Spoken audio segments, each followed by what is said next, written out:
Assalamualaikum warahmatullahi wabarakatuh. Alhamdulillahirabbil alamin. Wabihi nasta'in wa ala umuri dunya wadin. Wassalatu wassalamu ala asrofil anbiya'i wal mursalin wa ala alihi wa sahbihi ajmain. Amma ba'du. Rabbi shrahli sadri wa yassirli amri wahlul 'uqdatam min lisani yafqahul qawli. Teman-temanku yang dirahmati Allah, pada kesempatan kali ini saya akan menyampaikan bagaimana hukum pernikahan dua orang yang berbeda keyakinan. Pernikahan merupakan sebuah akad atau perjanjian antara laki-laki dan perempuan untuk menghalalkan hidup bersama sebagai suami istri dalam rangka mewujudkan kehidupan yang bahagia dalam berumah tangga, yang penuh kedamaian, ketentraman, serta kasih sayang sesuai dengan cara-cara yang diridhoi oleh Allah. Menurut syariat Islam, menikah bertujuan untuk memenuhi tuntutan naluri manusia yang asasi, untuk membentengi akhlak yang luhur, dan juga untuk menundukkan pandangan, untuk membangun rumah tangga yang islami, dan untuk memperoleh keturunan yang sah secara syariat dan biologis. Lalu, bagaimana hukum pernikahan antara dua orang yang berbeda keyakinannya? Dalam pembahasan hukum Islam, khususnya dalam literatur fikih klasik, perkawinan beda keyakinan atau perkawinan berbeda agama dibedakan menjadi 3. Yang pertama adalah perkawinan antara seorang pria muslim dan seorang wanita musyrik. Yang kedua adalah pernikahan seorang pria muslim dan seorang wanita ahli kitab. Dan yang ketiga adalah perkawinan antara wanita muslimah dan pria non-muslim. Para ulama sepakat bahwa seorang pria muslim diharamkan untuk menikahi seorang wanita musyrik. Pendapat ini berdasarkan pada Quran Surat Al-Baqarah ayat 221. Yang artinya, dan janganlah kamu menikahi wanita musyrik sebelum ia beriman. Sungguh seorang hamba sahaya yang beriman lebih baik daripada seorang wanita yang musyrik, meskipun dia menarik hatimu. Dan janganlah kamu menikahi orang musyrik sebelum mereka beriman. Maksudnya adalah perempuan yang menikah dengan laki-laki musyrik. Sungguh hamba sahaya laki-laki yang beriman lebih baik daripada laki-laki yang musyrik, meskipun dia menarik hatimu. Mereka mengarah ke neraka, sedangkan Allah mengajak ke surga dan ampunan dengan izinnya. Allah menerangkan ayat-ayatnya kepada manusia agar mereka mengambil pelajaran. Dari ayat tersebut dapat kita simpulkan bahwa seorang pria muslim dilarang menikahi seorang wanita musyrik dan sebaliknya. Jika laki-laki tersebut penyembah berhala, tidak diperbolehkan bagi wanita muslim untuk menikahinya dan mempertahankan pernikahannya. Dalam literatur klasik, didapatkan bahwa kebanyakan ulama cenderung memperbolehkan perkawinan antara seorang pria muslim dan seorang wanita ahli kitab, dan sebagian dari mereka menganggap makruh.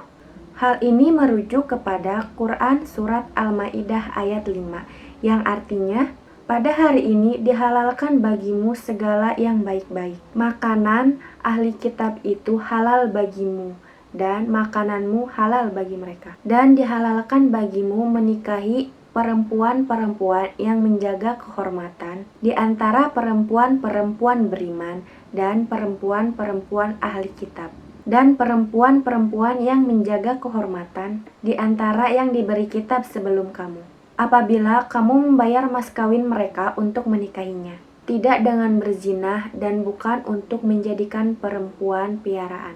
Barang siapa kafir setelah beriman, maka sungguh sia-sia amal mereka, dan di akhirat mereka termasuk orang-orang yang rugi. At-Tabari menyimpulkan, dari banyaknya tafsiran ulama tentang ayat ini, tafsir yang benar adalah dihalalkan menikahi wanita-wanita merdeka dari kalangan wanita beriman dan wanita ahli kitab.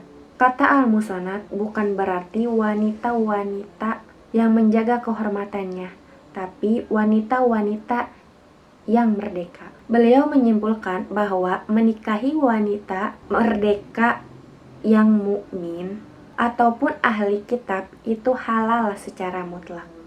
Wanita zimiyah ataupun harbiyah, dia yang menjaga kehormatannya ataupun tidak, selama yang menikahinya tidak khawatir akan anaknya kelak yang condong ataupun dipaksa kepada kekufuran berdasarkan zahir ayat. Landasan lain yang dijadikan dasar adalah apa yang pernah dilakukan oleh Rasulullah Shallallahu Alaihi Wasallam dan para sahabat. Nabi Muhammad Shallallahu Alaihi Wasallam pernah menikah dengan wanita ahli kitab, Maria Al-Kitbiyah.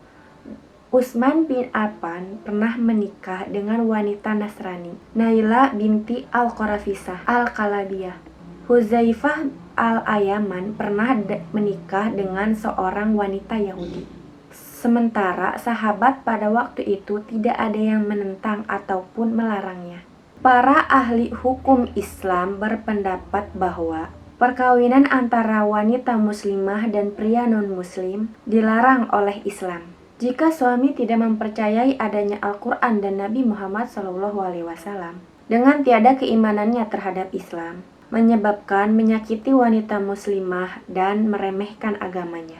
Para fuqaha sepakat bahwa pernikahan wanita muslimah dan pria non-muslim, baik ahli kitab ataupun musyrik, pernikahan mereka tidak sah karena dikhawatirkan akan adanya pelanggaran-pelanggaran etika akidah. Karena seperti yang kita ketahui bahwa seorang istri wajib tunduk atau taat kepada seorang suami.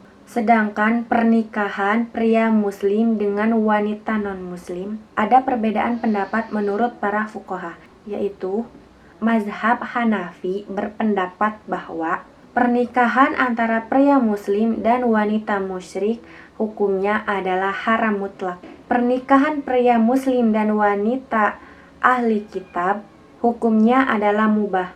Mazhab Maliki berpendapat apabila dikhawatirkan sang istri ahli kitab akan mempengaruhi anak-anaknya untuk meninggalkan agama Islam, agama ayahnya, maka hukumnya adalah haram mutlak. Menikah dengan seorang kitabiah adalah hukumnya makruh.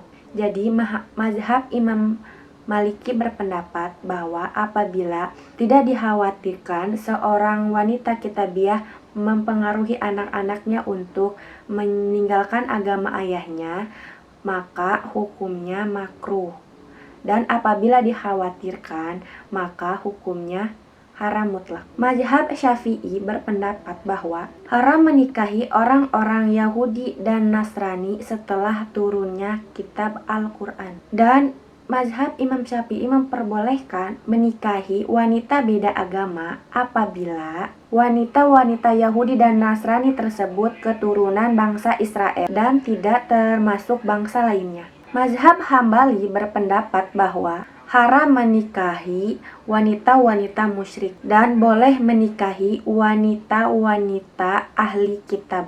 Jadi, kesimpulan yang dapat diambil dari permasalahan ini adalah apabila melihat kondisi dan kultur yang terjadi di Indonesia, pernikahan beda agama sedikit banyak tetap akan menjadi polemik di kalangan masyarakat yang ikut menciptakan gesekan sosial di masyarakat. Karena pada hakikatnya pernikahan dianggap suci dan sesuatu yang sakral, yang dalam pelaksanaannya dan syarat pernikahannya wajib mengikuti ketentuan agama. Melihat dari pandangan tersebut, sejalan dengan beberapa kaidah fikih yang dapat disandingkan, yaitu menolak kemadaratan lebih didahulukan daripada masalah, yang artinya mencegah madarat itu lebih penting sebelum terjadi hal yang tidak diinginkan.